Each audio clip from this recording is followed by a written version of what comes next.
My daughter, 30F, had a rough patch and asked if she and my granddaughter, 8F, could move in.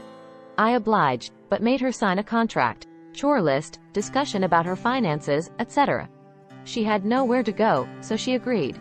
Things went sour with her daughter's dad and he stopped coming around. Since I'd been in a similar situation, I told my daughter she needed to legally file for custody if she wanted to live here. The morning of the hearing, she told me she wanted to ride alone. I told her no and she's riding with me.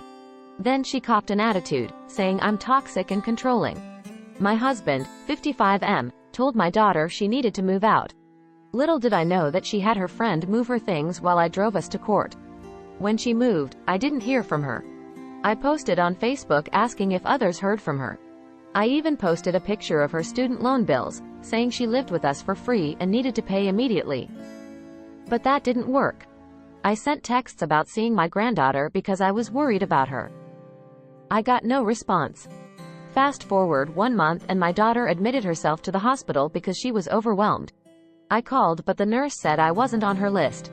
My granddaughter was with a friend while she was in the hospital. So police was called and my granddaughter was given to her father.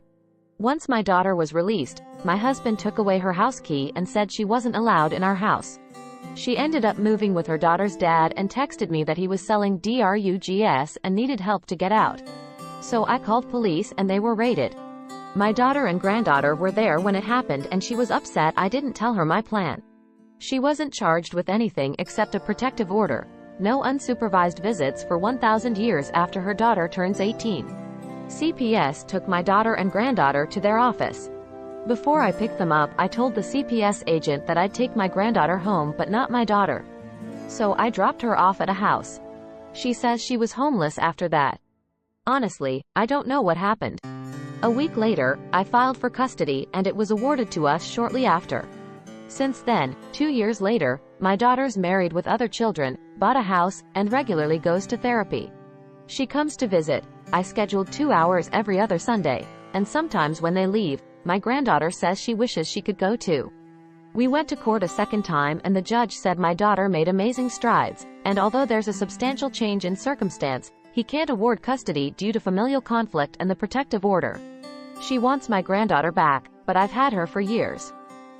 I think my daughter will try and absolve the protective order and continue to file until she gets custody.